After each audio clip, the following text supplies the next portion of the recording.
Welcome to At Home with Kelly and Tiffany, where we share powerful tools, exciting education, and relatable views about holistic health, physiological birth, and thriving in the female body. We're home birth midwives in sunny San Diego, passionate about the alternatives that give women control and confidence in health, in birth, and in life.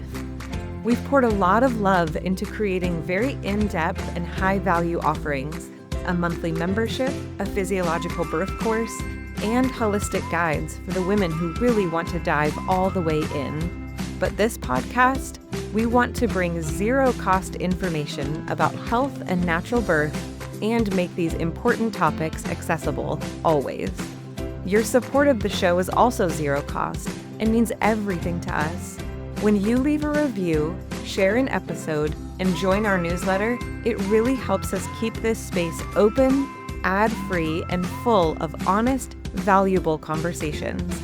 Now, let's dive into today's show. Welcome back to At Home with Kelly and Tiffany. We are on part 2. We left you last week with a bit of a cliffhanger. I'm really enjoying this conversation because I just love, it's not necessarily like full-on education of take this when you feel this particular way. This supplement is good for this. The nuance and the emotion and all of that surrounding our free birth conversation is just, I don't know, it's really encouraging to me. So if you are here and you're like, what are you talking about? You can jump back to last week to hear us give some foundations to free birth, why women choose free birth, the kind of different paradigms, I guess, in birth, and how free birth can fit into some of those choices and some of kind of the safety concerns that come up with birthing outside of the system in general. So we're going to jump right back into this discussion with a look at some of the historical traditions of birth. Okay, so we want to be left alone in birth, right? We talk about that all the time. But when it comes to free birth and like that extreme, that's that more extreme side of the spectrum, I have to ask the question, have we arrived as the most autonomous birthers once we hit the free birth place? Are we like, when we're appreciating that and loving that and wanting that, is that what's up on the pedestal? Is free birth up on the pedestal? Because are we really meant to birth alone? Are we really meant to completely discard assistants or attendants or things like that? For most of history, birth happened at home, right? Pre-1900s, then like beginning of the 1900s, we shifted to doctors and hospitals. By the mid-1900s, which was only 75 years ago, women were anesthetized, excluded from decision-making. We have all that twilight sleep situation. Then in the 60s, natural birth and the educational approach to birth brought women back to the center. And now we have started since then exploring the integrative model like hospital midwives and birth centers. But the technological advances have continued harming us and leading to poor outcomes. So today's birth culture lives in this spectrum, okay? And it can cause a bit of tension between what is best, right? And that stigma of what we think is best for other women, but really having to evaluate that personally and what is best for you. Yeah, and thinking back on the history of birth, it really is interesting, like your question of, are we meant to birth alone? And I think probably free birthers would say it's not necessarily alone. Like, it doesn't have to be alone. But it's interesting to pull apart some of the things that we need to learn and unlearn just because we've been exposed to so much about birth in our culture and come in with, probably many of you listening, and myself included, a hard idea of what birth can be and maybe on some level should be, right? And so it's just interesting to pull some of those things apart. Yeah, birth is physical, but it's also deeply cultural, deeply social. It's a communal rite of passage traditionally. And so before hospitals and obstetrics, birth was supported in the home by other moms, maybe your own mom, your own sisters, your friends. But there were also local midwives, or there were really experienced mothers who had given birth before that you would ask to come attend you. And they weren't just there for safety. We've turned this attendant thing into this safety thing. We're so fixated on safety.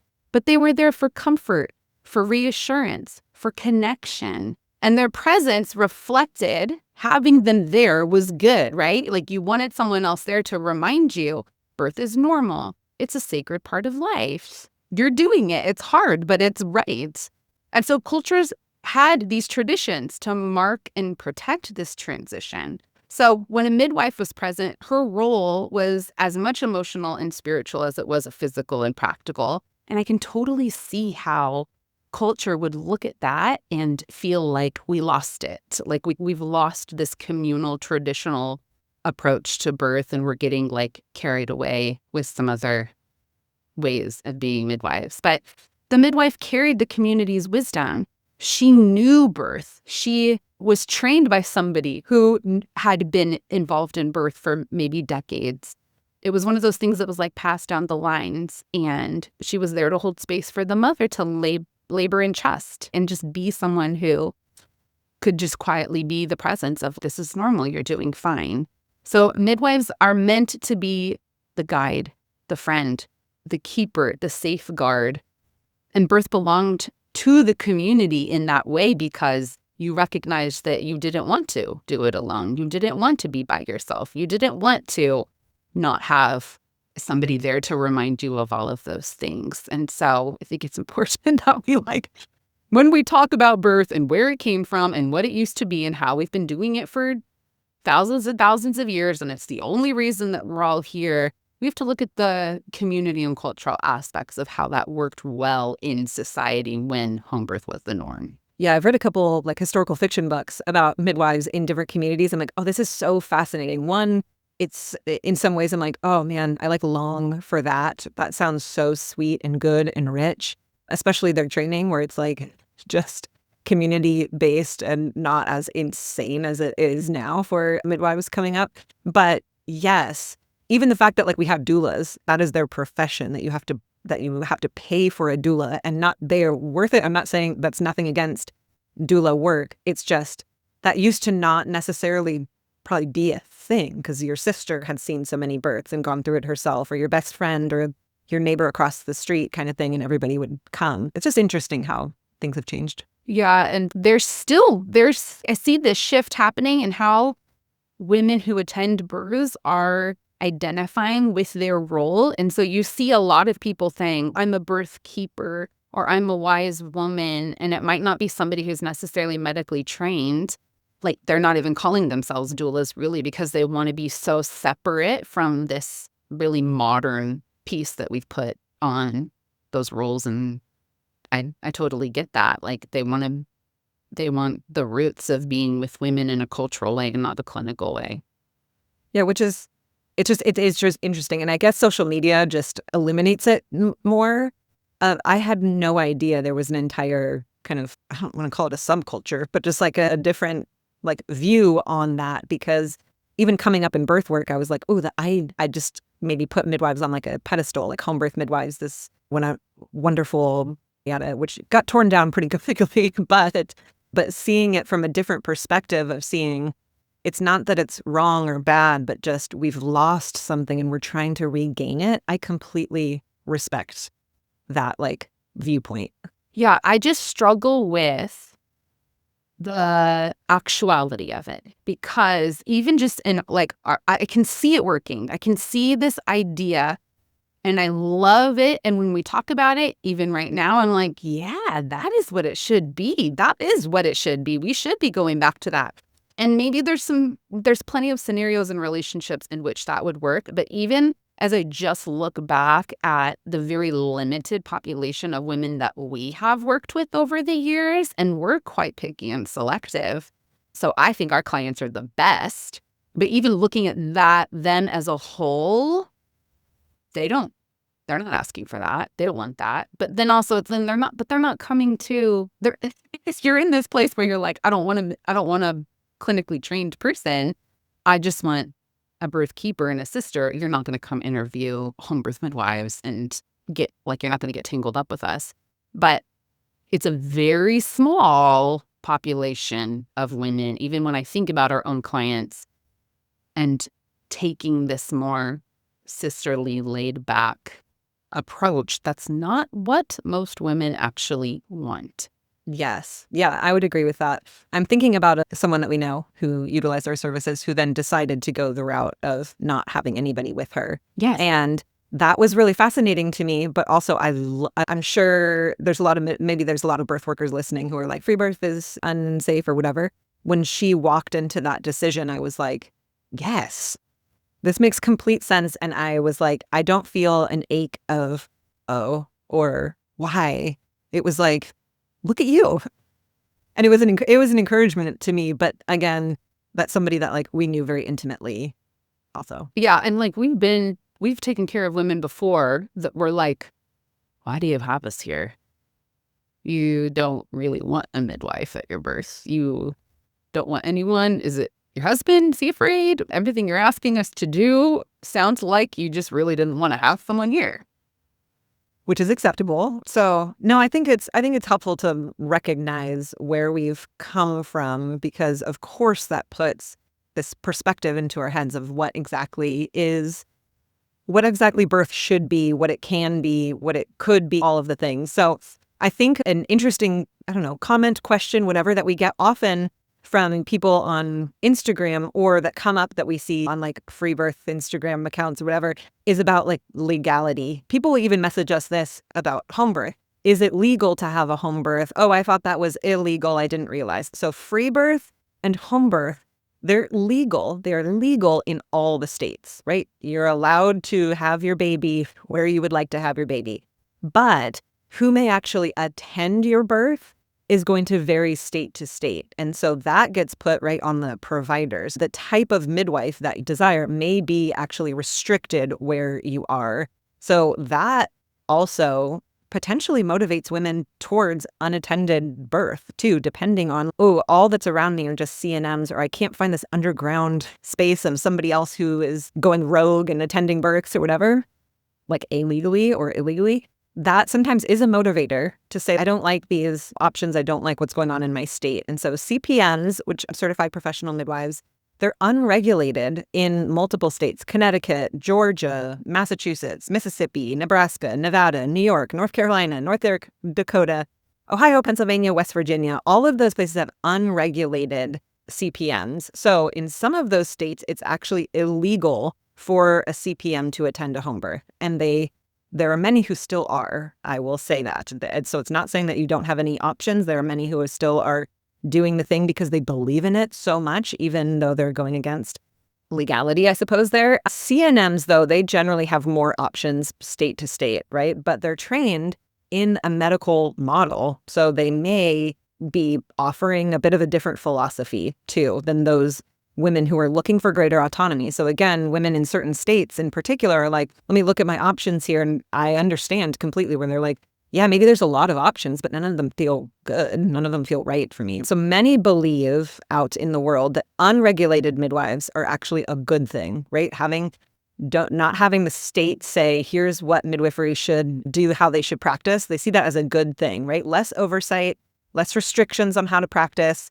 And then on the other side, we also see poorer outcomes, unfortunately, in those areas too. So it's helpful to toe both lines, right, and understand with eyes wide open what exactly is going on. And I'm not saying that those states are bad to have babies in or whatever, or that these unregulated midwives are not performing their duties, whatever. That's just the information that I'm putting out there. That's what the stats say. But it's like, that brings to the question of, do midwives actually, does that need to be modernized? Who is going to set the standard? Oftentimes it's medical standards and physicians who have a say in what actually makes midwifery safe, which is a little crazy making because they don't understand it. They have no grid whatsoever for what birthing at home actually looks like. So it makes me a little ticking about that. But like in California, we are regulated as licensed midwives in California. Our supervising board for our license is the Medical Board of California that regulates physicians. And they are getting better about having midwifery representation and stuff like that. But like it reinforces that whole idea that the doctor knows best and that his way is better and that midwives are like a subset of medical care providers who should ultimately answer to medicine. yes. And so I completely see, like, in a lot of states, people are women are fighting against midwifery regulations because they're like, we don't want what we see in California or whatever. Yeah, we have to be restricted. You could drive over state lines and have your twins at home with your home birth midwife, and that's totally fine. But here in California, you couldn't. Not saying there are ways around that, whatever. That's a different conversation. Anyway, it's helpful to recognize that the law it's a political thing, it's a legal thing, birth, unfortunately. But there are a couple, if you are like considering free birth, or it's just something that you're like, how does that work? There are a couple things to consider legality-wise. Birth registration, right? Like, how are you going to go about in your state getting your baby's birth certificate? Any newborn services that you are requiring, any insurance, like things that you may need to know, information or paperwork that you may need to have. It does get a little bit dicier trying to get those things if you don't have a medical care provider, just because they're usually the ones who are filling those things out for you and handing them over and making that part easy. So it's a bit of extra, research you need to do to be prepared for that kind of legal aspect of things. Yeah. And like, just if you're considering free birth, like really think about how are you going to get what you need? Because we have people reach out to us all the time asking for certain types of documentation and stuff because that's what they need in order to get their stuff done. And we're like, we really can't do that for you. I'm sorry, that's not going to work. We just actually can't do that. And that kind of, to me, goes along with people reaching out to us all the time to ask for medical advice for things because they've chosen not to have a provider, which is very interesting to me. And I don't think that because you're not a client or a patient somewhere, it doesn't mean that you don't deserve to have information and have clinical care if you desire it. But I don't think I want to get tangled up in that necessarily, especially somebody who I don't have a client relationship with, that some of that protects me, right? Because I do have a license, so I do need to conduct myself in a certain way. Then now you're saying, I need this information, or I want help, or I want the expertise of someone, but you've made the decision not to. And I wish there was more in the middle for people and there's lots of workarounds too, right? There's a lot that we could totally take somebody on. I don't want to say anything. There's lots of workarounds, right? There's lots of workarounds, but it really does come down to the responsibility. And so I want to share some of those pieces as a home birth midwife. Maybe I'm missing some stuff because, again, you guys, I'm not the free birth expert. It turns out, people listening, if there's like some diehard free birthers out there who are listening to this right now, they probably think that this entire episode is rubbish. It would be really fascinating to have one of those reaction videos. So somebody like, I think we're representing it in the way that we can represent it. We're home birth midwives. We're talking about free birth. Okay, we're not the authority on free birth. That's the funny thing, is that nobody is, right? No. Okay, so how are you going to deal with pregnancy, right? Prenatal self-assessments. Some people do go get clinical care for their pregnancy, but it's also called a wild pregnancy if you don't, because you're going to keep track of your own health status, your own screening. You're going to learn your own warning signs. You're going to get your own general health education and watch some of those things. Responsibility includes contingency planning, like knowing what can go wrong, having a transfer plan, even if you don't have a provider to initiate that, recognizing that can be needed. Bringing in other support, right? Like your partner probably needs to do more during your birth than he would if you had an attendant. Asking the doula to be there and finding someone who's comfortable with them being probably the one who has the most knowledge and information about birth, but really they're not supposed to be providing anything clinical. They're just there for emotional and physical support, but you're actually asking them to be the birth expert, right? That's tricky. It's a whole thing. Have you ever been invited to a free birth as a doula before you feel like it came up a couple times? Yeah, and I just couldn't wrestle. Maybe when I was a student midwife too, it came up, and then I would have gotten in so much trouble. Oh, yeah. I would not have been able to say yes to that. I think that's actually part of it. Could get you kicked out. That's what I mean. Yeah. And there's doulas who are reaching out to us all the time asking us, hey, what should we do about this thing? Or trying to get our clinical advice because now they're managing the pregnancy situation for their doula client, essentially. It's messy. It can be really messy. So everyone being on the same page about expectations and roles and stuff like that is pretty important. And the supplies that you need, the stuff that you're going to need at your house, that's pretty easy. You can find a list online and just order it all on Amazon, to be honest. Postpartum knowledge about bleeding, infection, new birth breathing, feeding your baby, all of that. And then just emotional and mental responsibility, like being psychologically ready, in charge, confronting the possible outcomes, and just being prepared for that. Yeah, and so much in birth in our culture is giving that responsibility away. And even if you were having a midwife attended pregnancy and birth, I love it when women are like, and I got a fetoscope and I'm understanding how to listen to my baby. And I understand. I'm like, yes, because this is your body. This is your experience. Like we always say women really are the experts. Now, of course, we're providing this like scaffolding space to provide support and help and impact on the places where they are not necessarily the expert or in the moment. Like when I was pregnant with my third, I was a midwife at the time, or got licensed while I was pregnant. And everyone was like, hi, are you going to be your own midwife? And no, because in that moment, I wanted to be a mom, right? Like I wanted to be able to be taken care of in that way. But a piece of that was like, yes, of course, I'm giving some of that responsibility to somebody else because that's what felt right to me. And I recognize also not everybody wants to give that to somebody else, no matter what the situation is. But again, thinking about like the ties that bind us all, right? I think thinking about free birth is really important because I think it illuminates the things that we all need, right? As women, we all need informed choice. We need to understand our options. We need to understand risks and benefits, make decisions that align with our values, right? And so we need the freedom to be able to do that. We need respect, right? But it's a huge piece of, right? It's our bodies that things are happening to. It's our instincts that need to be respected and trusted.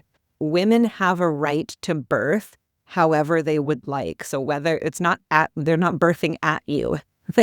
They are making the decision and deserve that kind of respect to be able to make the decisions that they are making. Recognizing too, like the ethics piece of it too, even with complete autonomy, we have to balance some of that personal freedom space with responsibility too, right? For you, for your baby. Preparation, good planning, it's a part of respecting the autonomy and the responsibility. Absolutely. That's a piece that like really we can learn from, glean from, think about.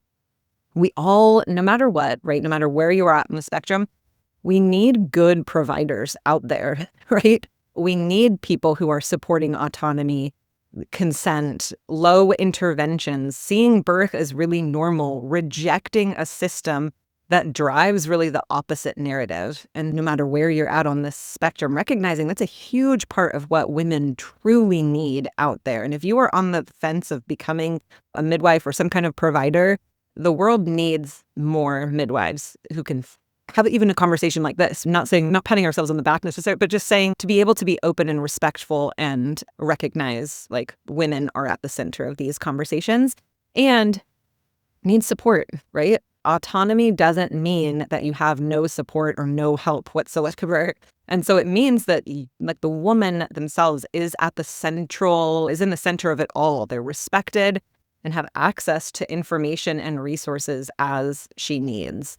And I think, yes, of course, somebody choosing free birth is all of that. Yes, I'm like enveloping all of that. But I think all of us can do exactly the same in the way that makes sense for where you're at and your vision and your kind of motives and worldview too. Yeah. And so free birth is a valid choice, right? Do the work for free birth if you're going to choose it, just like you would do the work for planning a hospital birth, that you would do the work for planning a midwifery supported home birth.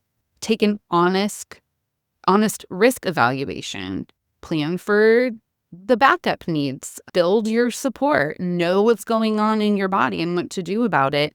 And so as you are considering this information, ladies, especially if you are making a decision about what type of setting or place of birth or provider or all of those pieces looking at your own values, being comfortable with the people that you choose to bring in, having a backup plan, knowing how to detect if something is off.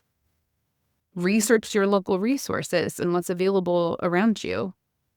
And a respectful and empowered birth journey is possible under many models. So we're not at all, of course, we love home birth. You guys know that. We love midwifery attended home births. We think it's great. That's our official stand on it.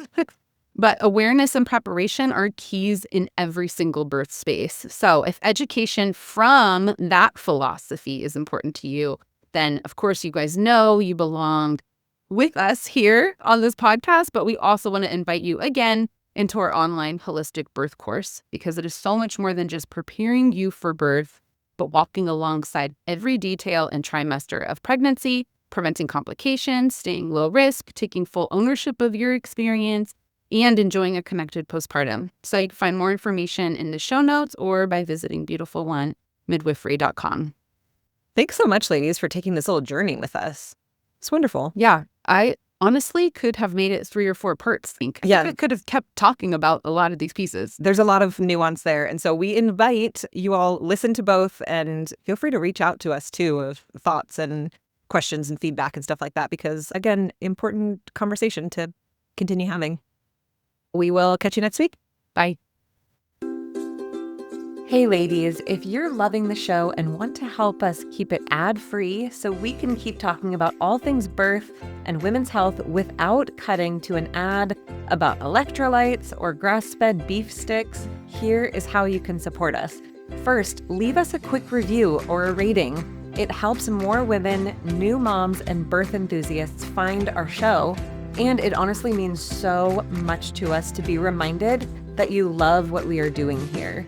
Second, share this episode with a friend, with a doula buddy, or anyone who is on their own holistic health or natural birth journey.